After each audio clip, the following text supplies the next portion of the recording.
Hello all, this video is especially for the students who are studying here as well as the parents of that particular students. ఇక్కడ parents అందరికీ ఒక particular విజ్ఞప్తి చేయాలని video చేస్తున్నాను. అదే ముఖ్య ఉద్దేశం. ఆల్రెడీ మీ పిల్లలందరూ మీకు చెప్పే ఉంటారు ఇన్స్టిట్యూట్లో phones and electronic devices are allowed అని. సో మీ అందరికీ ఒక సందేహం వచ్చే ఉంటుంది, అదేంటి ఈ పర్టికులర్ డిసిషన్ సార్ తీసుకోవడం ఏంటి, ఎలక్ట్రానిక్ డివైసెస్ అలౌ చేయడం ఏంటి అనేది. దానికి ఒక మెయిన్ రీజన్ ఉందండి.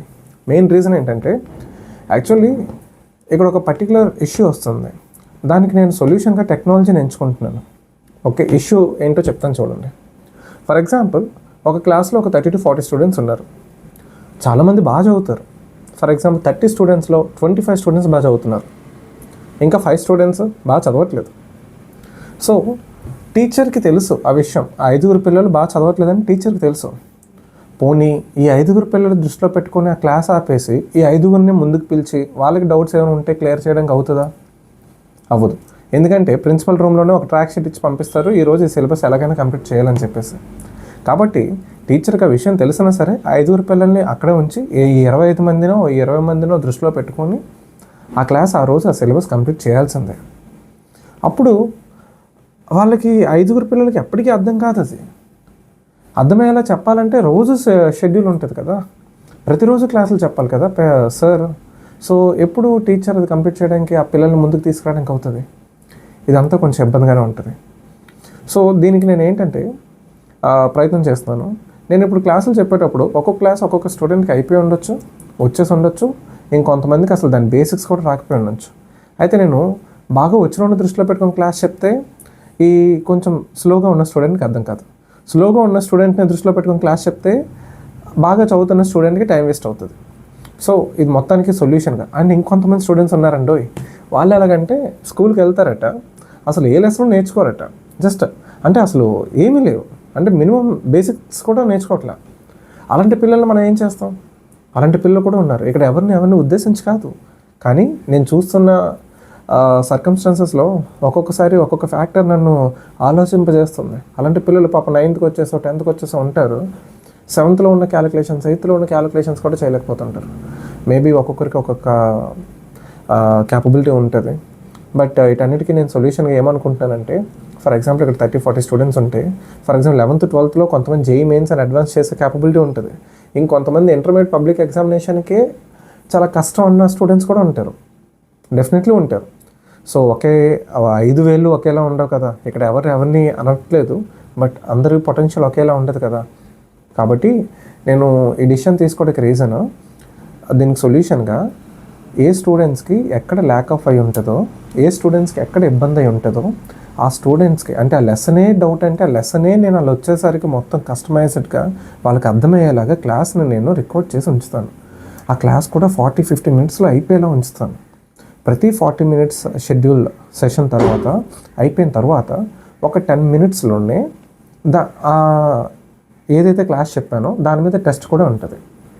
అంటే కొంతసేపు చదువుకున్న తర్వాత మళ్ళీ అందులో క్వశ్చన్ పేపర్ నేను సపరేట్గా ఇస్తాను, అది రాసి మీరు ఇంటికి తీసుకెళ్తారు పిల్లల్ని.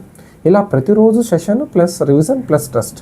ఫర్ ఎగ్జాంపుల్ 6 o'clock వస్తున్నాడు, 9 o'clock మీరు తీసుకెళ్తున్నారు, 6 to 7 సెషన్ అవుతుంది, అండ్ 7 to 8 రివిజన్ అవుతుంది, అండ్ 8 to 9లో 8 to 8:30 టెస్ట్ అవుతుంది. ఆ తర్వాత ఇంకేదైనా వర్క్స్ ఉంటే చేసుకోవచ్చు. ఇది నా ప్లాన్. సో ఈ రకంగా ఏ students, for example JEE Mains చేస్తున్న స్టూడెంట్కి ఆ సెషన్నే పంపించవచ్చు. 10th అదే ఐపీఏకే చాలా ఎక్కువ అనుకున్న వాళ్ళకి ఐపీఏ పంపించవచ్చు. 10thలో శాంపుల్ పేపర్స్ చేస్తున్న వాళ్ళకి సపరేట్గా పంపించవచ్చు. 10thలో సిబిఎస్ఈలో ఉన్న పర్టికులర్ లెసనే రాదు అన్న వాళ్ళకి అది కూడా చేసి పంపించవచ్చు. ఈ రకంగా ఎవరు ఏమి తినగలరో, ఎవరు ఎంత తినగలరో అంతే పెట్టడం ద్వారా స్టూడెంట్ మ్యూచువల్ డెవలప్మెంట్ అనేది చాలా బాగా అవుతుంది ఇక్కడ టెక్నాలజీని ఆ రకంగా వాడుకోవడం వల్ల. అండ్ మీరేం భయపడిన అవసరం లేదు.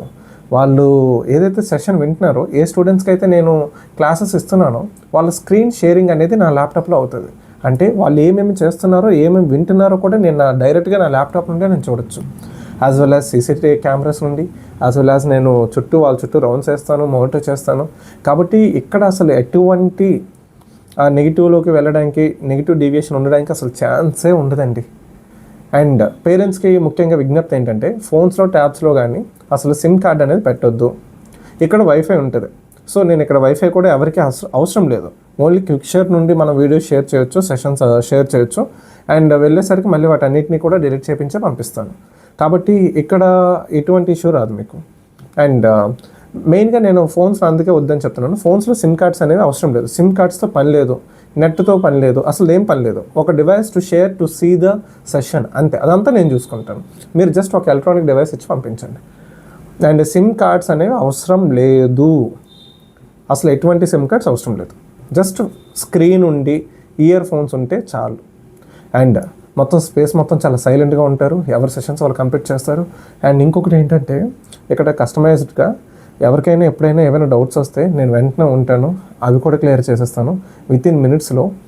యాజ్ వెల్ యాజ్ వాళ్ళకి చిరాకు ఉండొచ్చు, అర్థం లేకపోతే కొంచెం బ్రేక్ తీసుకోవాలనిపించవచ్చు, ఆ వీడియో అక్కడే పాస్ట్ చేసి they can go head for a small break, ఏదైనా స్నాక్స్ ఉంటే తినేసి మళ్ళీ దాన్ని కంటిన్యూ చేయొచ్చు. ఈ రకంగా ఏంటంటే సెషన్ని కంప్లీట్ చేయడం వల్ల చాలా ఎక్కువ ప్రోగ్రెస్ ఉంటుంది. రోజుకి 2-3 డౌట్లు చెప్పి లేకపోతే మిగతా వాళ్ళ క్లాస్ చెప్పుకొని ఏ ఒక్క స్టూడెంట్ ఇందులో బ్యాక్ వే పంపించాలని నాకు లేదు. స్కూల్లో మీరు ఆ ఇబ్బందులు పడుతున్నారు కాబట్టి నా వరకు వచ్చారు. ఇక్కడ నుండి కూడా మీకు అలానే తెలుసో తెలియకో అలాగే జరిగిపోతూ ఉంటే నాకు అది ఇష్టపడట్లేదు మనసుకి. కాబట్టి నా ప్యూర్గా నా ఆలోచన it's completely about development of the child అంతే. కాబట్టి ఇదంతా నేను దృష్టిలో పెట్టుకుని ఈ నిర్ణయం తీసుకున్నాను. మీరు ఇక్కడ ఎలక్ట్రానిక్ డివైసెస్ అలౌ చేయడం వల్ల ఎటువంటి ఇబ్బంది ఉండదు. అండ్ ఇంకొక విషయం ఏంటంటే ఎన్నాళ్ళని మనం ఎలక్ట్రానిక్ డివైసెస్ నుండి వాళ్ళని దూరంగా ఉంచేస్తాం, ఎన్నాళ్ళు ఉంచలేము. Already we're in the technology era, it's 2025 of which the technology playing a vital or important role. So అస్సలు దాన్ని దూరంగా పెట్టడానికి అవ్వదు. కానీ we need to make our child to be aware of the maturity to utilize the electronic devices అంతే. వాళ్ళని సక్రమంగా వాడే విధంలో మనం వాళ్ళకి ఆ మెచ్యూరిటీ ఇచ్చేలాగా, అవేర్నెస్ ఇచ్చేలా ఉంటే సరిపోతుంది, వాళ్ళు అలానే వాడతారు. సో హోప్ ఎవ్రీ పేరెంట్కి అర్థమై ఉంటుంది అనుకుంటున్నాను. And the beautiful thing is here, I'm ready to take any suggestions from you. మీ ఏదైనా మీ సజెషన్ కానీ, మీ సలహా కానీ, లేకపోతే నెగిటివ్ రివ్యూస్, పాజిటివ్ రివ్యూస్ ఏదైనా మీరు నాకు షేర్ చేసుకోవచ్చు. లైక్ మీ బ్రదర్కి షేర్ చేసుకున్నట్లు, లైక్ మీ ఇంట్లో పిల్లోడికి షేర్ చేసుకున్నట్లు, మీరు ఏదైనా సరే ఒక ఫ్యామిలీ మెంబర్గా నన్ను ట్రీట్ చేసి మీ యొక్క ఒపీనియన్ నాకు చెప్పండి, ఏం పర్వాలేదు. అది కాకపోతే నేను మాత్రం స్టూడెంట్ యొక్క డెవలప్మెంట్ దృష్టిలో పెట్టుకొని ఈ నిర్ణయం తీసుకోవడానికి మెయిన్గా తీసుకున్నాను ఈ నిర్ణయం. So hope every parent understood this and మీ చైల్డ్కి వాళ్ళ డెవలప్మెంట్ కోసమే ఈ decision. So once again thank you so much for keeping the time all to listen this video. Thank you so much.